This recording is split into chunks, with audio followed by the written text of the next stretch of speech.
Eu vejo Deus no olhar de uma criança. Eu vejo Deus no aperto das mãos, no abraço de um irmão. Eu vejo Deus. O assunto de hoje é as orações que não sobem diante de Deus. Tem aquelas que sobem, mas vamos falar por que muitas orações não sobem diante de Deus. Em Provérbios capítulo 28, versículo 9, para nós começarmos, diz assim: o que desvia os seus ouvidos de ouvir a lei, até a sua oração será abominável. Amém, meus irmãos? Abominável é uma palavra muito ruim, sabe, irmãos? Significa que a oração é detestável, não é agradável ao Senhor. Mas o que nós entendemos nesse versículo? Se uma pessoa não guarda a palavra de Deus, ele não vai orar pelo Espírito, ele vai sempre orar na carne, mesmo estando precisando, necessitado. Por quê? Nós temos que viver junto com o Espírito Santo de Deus. Porque no livro de Romanos diz que nós não sabemos o que havemos de pedir como convém. Então precisamos de um guia, precisamos de alguém dentro de nós que vai nos dirigir.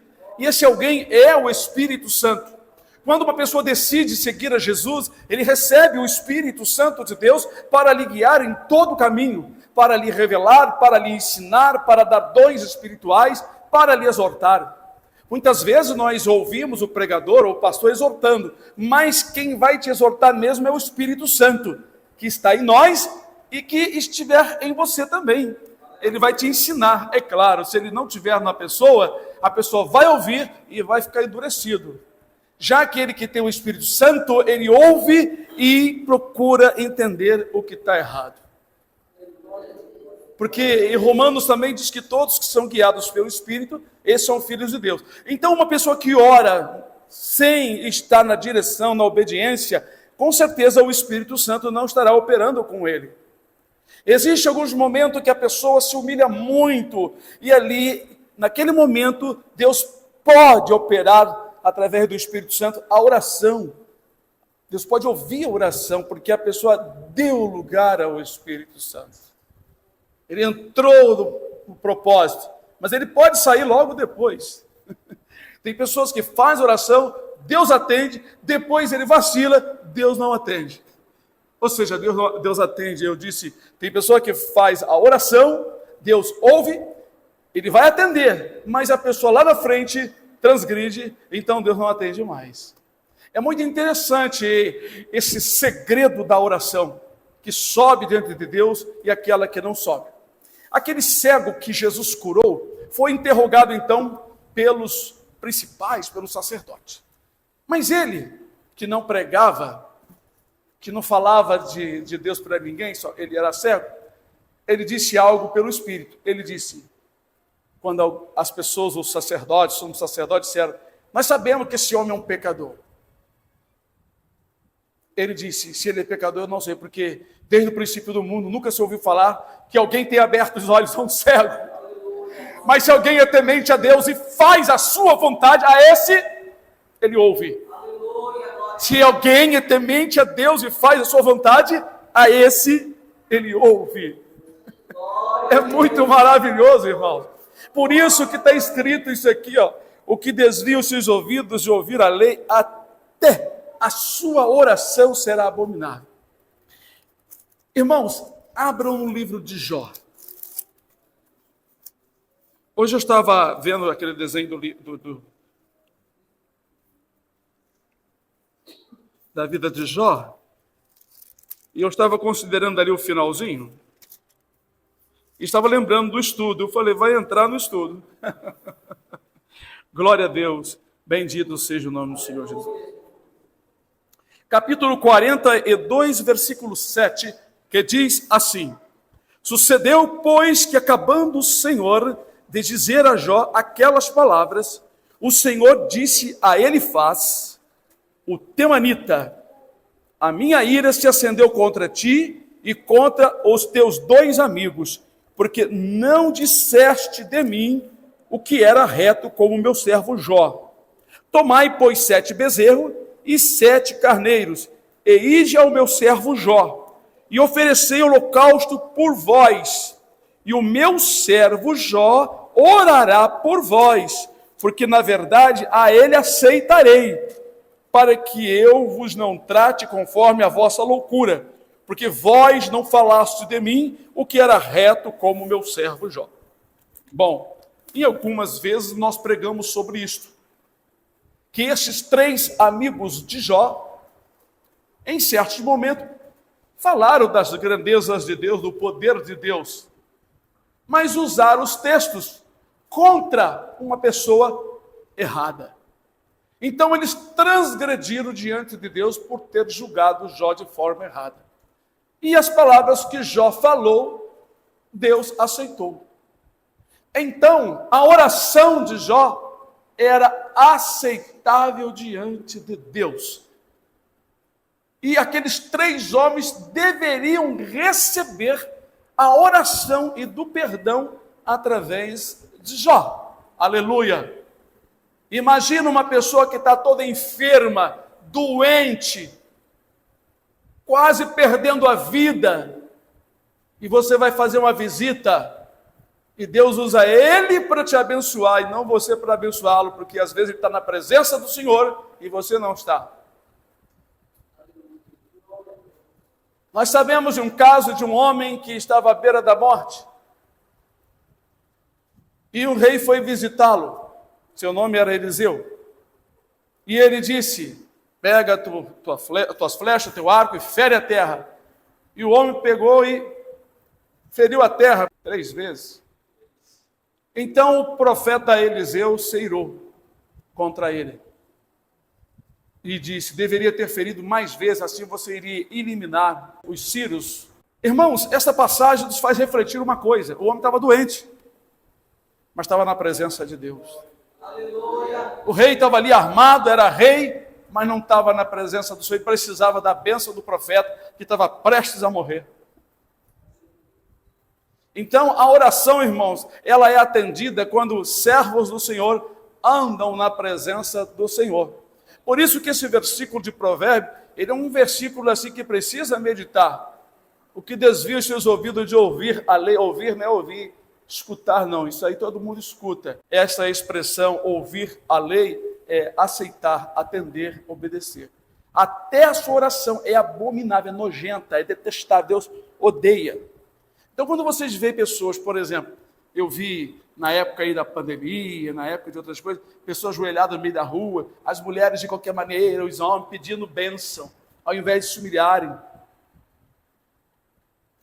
Isso está em conformidade com 2 Crônica 7,14. Veja que existe uma condição ali, e o Senhor diz assim: se o meu povo, ele fala assim, e se o meu povo, é uma condição. Deus está estabelecendo nesse verbo uma condição, e se o meu povo, por um acaso, se o meu povo fizer isso, eu vou ouvir do céu. Ouvir o quê? Oração. E se o meu povo, que se chama pelo meu nome, se humilhar, orar, primeiro é se humilhar, orar, buscar a minha face e se converter dos seus maus caminhos. Veja bem, além da oração, ele tem que se humilhar, buscar a face e se converter, mudar. Não adianta fazer orações, irmãos, a Deus no desespero, se nós não queremos mudar. Porque existem crentes e mais crentes que passam anos fazendo petições e Deus não atende. E quando Deus vai atender, foi quando lá na frente, muitos anos, muitos meses depois, muitos anos, muitos dias, a pessoa se humilhou, deixou de fazer certas coisas, passou a frequentar mais, passou a buscar mais, passou a se alinhar mais com Deus. Aí Deus ouviu a oração. A mulher chegou para mim, eu passei 13 anos na igreja orando, pedindo a Deus pelo meu marido e não sei o quê, e Deus não fez nada. Tem muita coisa a considerar, por isso que estudamos. Quando vocês estudam, a mente de vocês, se abre. É para isso que estudamos. Eu conheço muitas coisas para falar para vocês que ainda não falei, mas com o tempo nós vamos estudando. Por quê? O Senhor nos ensina uma palavra tão simples, mas com uma profundidade muito grande. Conhecereis a verdade e a verdade vos libertará. O que o profeta diz, o meu povo foi destruído porque lhe faltou conhecimento. Satanás trabalha na falta do conhecimento. Porém, quando tem uma pessoa muito temente a Deus, aquele desejo ardente de servir ao Senhor, mesmo que ele não conheça muitos textos, Deus o abençoa com o pouco conhecimento que ele tem. Porque não é por muito conhecer. A palavra conhecer a verdade é entender o que Deus quer na nossa vida. Às vezes as pessoas conhecem o versículo de capa a capa, conhecem as histórias de capa a capa, mas ele não vive algumas coisas, ou a maioria das coisas que ele conhece na teoria. Porém, ele não conhece na prática. Ele não conhece na realidade. Então, irmãos, a verdade é que as pessoas precisam viver para conhecer, não somente decorar o versículo. Então, quando Deus deu essa resposta a Salomão, mediante 4 atitudes importantes, Deus iria ouvir dos céus. Deus iria ouvir dos céus. Existem muitas coisas que atrapalham a oração. Por exemplo, Deus me trouxe à mente agora, aleluia, eu agradeço ao Senhor. Isaías 58. Glória a Deus. O livro de Isaías é um livro que fala muitas coisas maravilhosas, mas tem passagem que é muito profunda, irmãos. Olha, eu vou dizer uma coisa para vocês. O Senhor, Ele deixou um tesouro para nós, uma cartilha completa, que é a palavra de Deus, aleluia. Então, no livro de Isaías 58. Os irmãos prestem atenção. Eu vou ler alguns versículos e vocês fiquem ligados no que eu vou ler. Clame em alta voz, não te detenhas. Levanta a tua voz como a trombeta e anuncia ao meu povo a sua transgressão e a casa de Jacó os seus pecados. Todavia, me procuram cada dia, tomam prazer em saber os meus caminhos, como um povo que pratica a justiça e não deixa o direito do seu Deus. Perguntam-me pelos direitos da justiça, têm prazer em se chegar a Deus. Veja bem que eram pessoas que gostavam de conhecer a lei de Deus. Olha o que Deus fala sobre eles, dizendo, olha o que eles faziam. Por que jejuamos nós e tu não atentas para isso? Por que jejuamos nós e tu não atentas para isso? Eles tinham prazer de conhecer a lei. Mostrava-se que, parecia, né? Não era, né? Que eles eram obedientes, jejuavam, mas depois ficava perguntando, por que jejuamos nós e tu não atenta? Atentar-se, é igual, por exemplo, Deus não atentou para a oferta de Caim, porque não estava no coração de Caim aquilo ali. Deus atentou para a oferta de Abel. Então, tem gente que Deus jejua e Deus não atenta para eles. Por que afligimos as nossas almas e tu não o sabes? Eis que no dia, a resposta de Deus, eis que no dia em que jejuais, achais o vosso próprio contentamento e requereis todo o vosso trabalho. Quer dizer, eles faziam um jejum em troca de que Deus viesse abençoar, dar alguma coisa para eles. Jejum interesseiro. Sem obediência. Agora vem o Senhor falando, eis que para contendas e debates jejuais, e para dardes punhadas impiamente, não jejueis como hoje, para fazer ouvir a vossa voz no alto. Seria esse o jejum que eu escolheria? Que o homem um dia aflige a sua alma, incline a sua cabeça como um junco, e estenda debaixo de si saco e cinza? É isso que eu estou querendo? Será que isso vai chamar a atenção de Deus? Olha como aquele homem ali está todo sujo de cinza, vestido de saco, está tão encurvado. Olha, Deus não olha para a aparência. Deus não olha, porque não adianta fazer isso se no interior está errado, se tem maldade no coração. Agora vamos lá. Chamarias tu isto jejum e dia aprazível ao Senhor? Agora vamos entrar aqui no jejum que Deus se agrada. Vê se vocês procuram entender. Por um acaso não é este o jejum que escolhi? Que desfaças, que solte as ligaduras da impiedade, que desfaças as ataduras do jugo e que deixes livre o quebrantado e despedaça o jugo. Vou explicar só esse pedacinho aqui. Que jejum é esse que Deus está falando? Tem que entender que jejum é esse. É o jejum mais agradável a Deus. É quando você deixa de fazer a tua própria vontade para atender a necessidade dos outros. Quando você deixa de pensar só no seu sofrimento, só no teu problema, e você pensa em ajudar outra pessoa que de repente está precisando de se soltar, está precisando de ajuda. É isso aqui que está falando. 7. Por um acaso, não é também que repartas o teu pão com o faminto e recolhas em casa os pobres desterrados, e vendo-o nu, o cubras e não te esconda da tua carne? Então romperá a tua luz como a alva. Ó, se fizer isso aqui. Então romperá a tua luz como a alva, e a tua cura apressadamente brotará, e a tua justiça irá diante da tua face, e a glória do Senhor será a tua retaguarda. Olha quanta promessa quando a pessoa nega-se a si mesmo para fazer a vontade de Deus e atender a necessidade dos demais. 9. Ó, agora vem a oração. Então clamarás, e o Senhor te responderá. Gritarás, e ele dirás: eis-me aqui. Se tirares do meio de ti o jugo, o estender do dedo e o falar vaidade. Se abrires a tua alma ao faminto e fartares a tua alma aflita,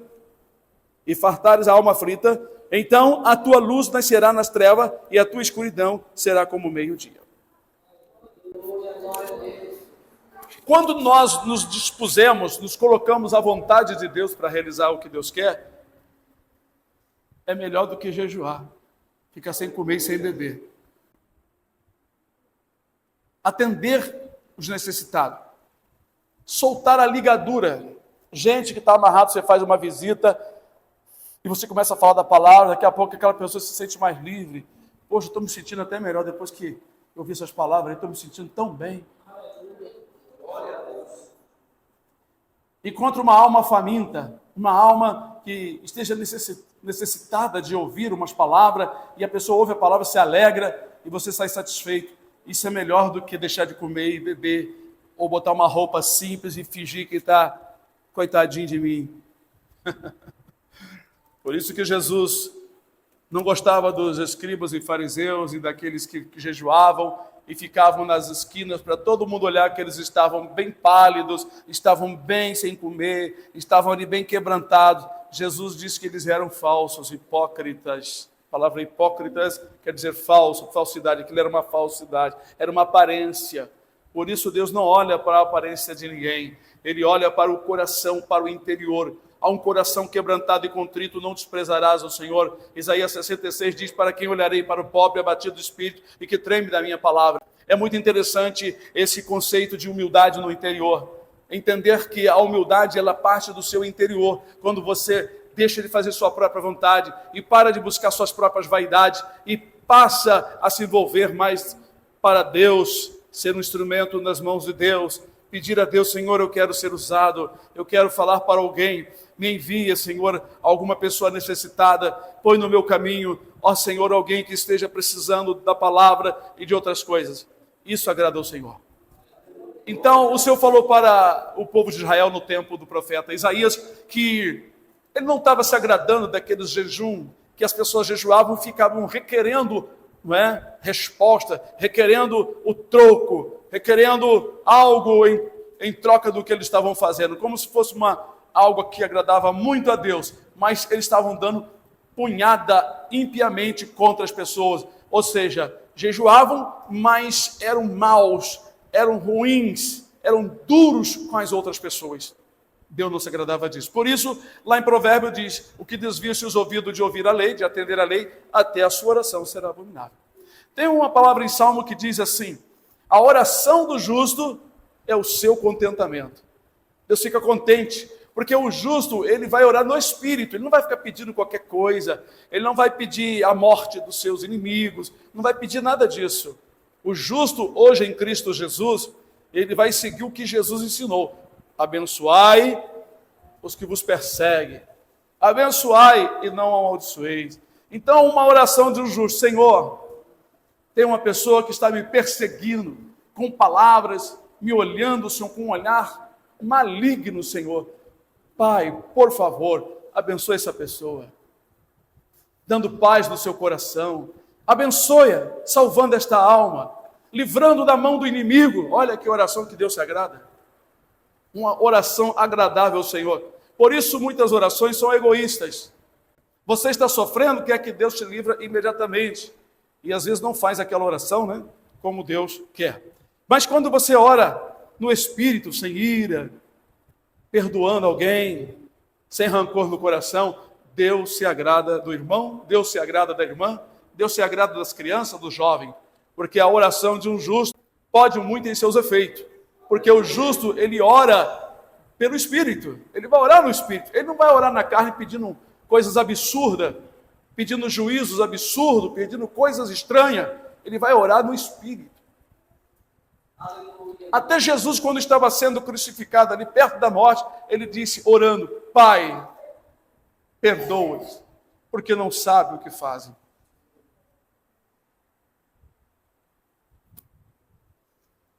Até Estevão, orando, ele disse, quando estava morrendo apedrejado, Senhor, não impute esses pecados.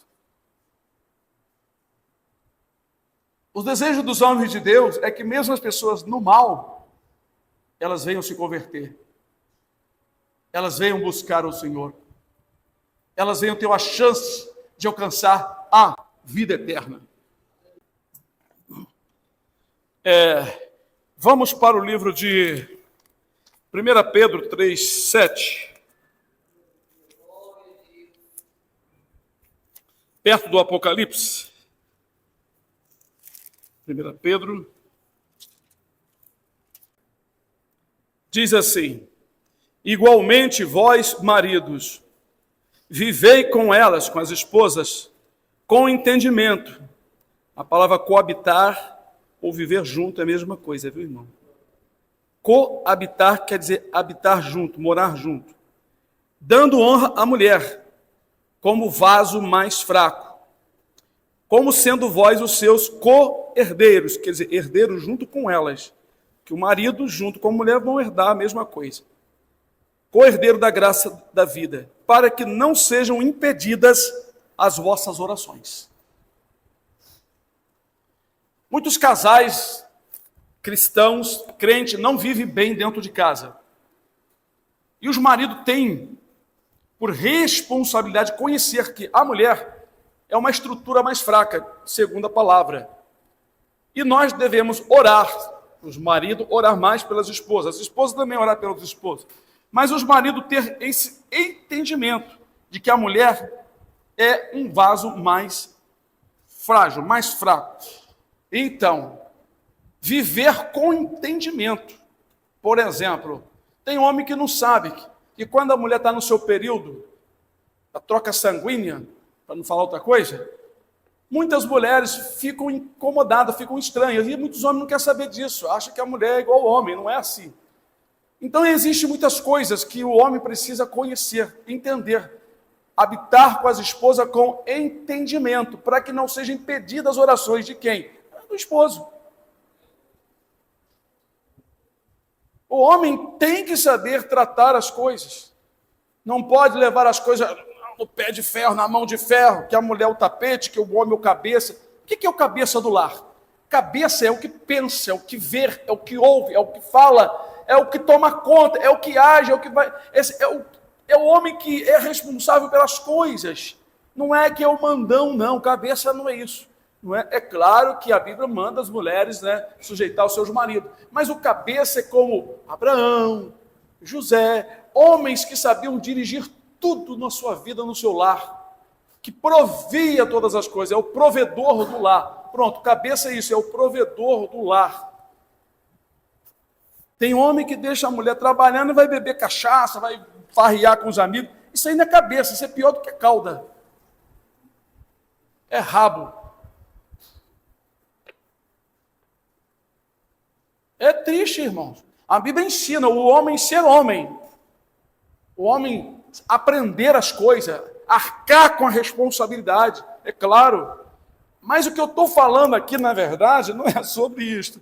Tudo bem que a gente sempre fala um pouquinho, né? Mas estamos falando sobre a oração ser impedida. Olha quantas coisas podem impedir a oração. Jesus diz, orai sem cessar, mas para as pessoas justas. O cristão justo, o cristão obediente é uma bênção. Como Deus se agrada de um cristão obediente. Um cristão que pratica a justiça no trabalho, em casa, em todos os negócios seus. Deus se agrada dele. Deus quer usá-lo para oração. Deus quer usá-lo para pregação. Deus quer usá-lo para dar revelações. Aleluia, glória a Deus. É muito maravilhoso, sabe, irmãos? A gente se sentir assim, mais justo. Você sente no seu coração que a sua vida está mais correta, está agradando ao Senhor. Você sente o amor dele, você sente uma aproximação maior do poder dele, sabe? Da presença do Senhor, porque você está sendo mais aceitável. E eu fico imaginando, irmão, como Daniel se sentia quando o anjo disse para ele, homem muito amado, né? Muito desejado, esteja atento às palavras que eu vou te dizer. Desde o primeiro dia que aplicaste o teu coração a compreender e a se humilhar, são ouvidas as tuas palavras. Quer dizer, Deus passou a ouvir mais a oração de Daniel quando ele começou a aplicar o coração a se humilhar e a compreender a palavra. Porque quando você passa a se humilhar e compreender a palavra, você começa a se alinhar com ele. Você começa a entrar dentro dos propósitos de Deus. É como, por exemplo, uma grande firma que produz coisas para muitas outras firmas, uma enorme firma de produção, de fabricação. Se você entra ali como um faxineiro, só fica olhando para a terra e varrendo, e não procura aprender nada, você nunca estará mais próximo dos encarregados, dos grandes, do dono. Mas se você naquela firma começa a aprender, começa a evoluir, começa a entender, alguém vai te aproveitar ali. Alguém vai te aproveitar. Então, irmãos, é a mesma coisa diante do Senhor. Quando nós, no nosso coração, aplicamos o coração a nos humilhar e procurar entender a palavra do Senhor, entender o raciocínio de Deus, entender os propósitos do Senhor, aí nós começamos a nos alinhar com Ele, a andar lado a lado com Ele. Aí as nossas orações passam a ser dirigidas pelo mesmo Espírito de Deus. Aí ele passa a se mover dentro de nós. É algo muito maravilhoso, irmão, que eu estou falando para vocês. Glória a Deus. 1 Samuel, irmãos, capítulo 28. Deixa eu ver se é 28 mesmo. É muito maravilhoso, sabe, irmãos? Eu fico maravilhado com a palavra, porque ela nos instrui de modo a nos ensinar a não vacilar. É glorioso. É claro que Deus não vai encontrar uma perfeição 100%, só em Jesus ele encontrou. Em nós ele não vai encontrar, e nem vai deixar, né, irmão? Porque não podemos ser perfeitamente igual ao Senhor Jesus. Estamos cheios de limitações, mas existe uma perfeição que Jesus disse, basta o discípulo ser igual ao seu mestre. Então existe um limite de perfeição, né? Sim, isso mesmo. 1 Samuel, capítulo 28, versículo 4 até o versículo 6, que diz assim.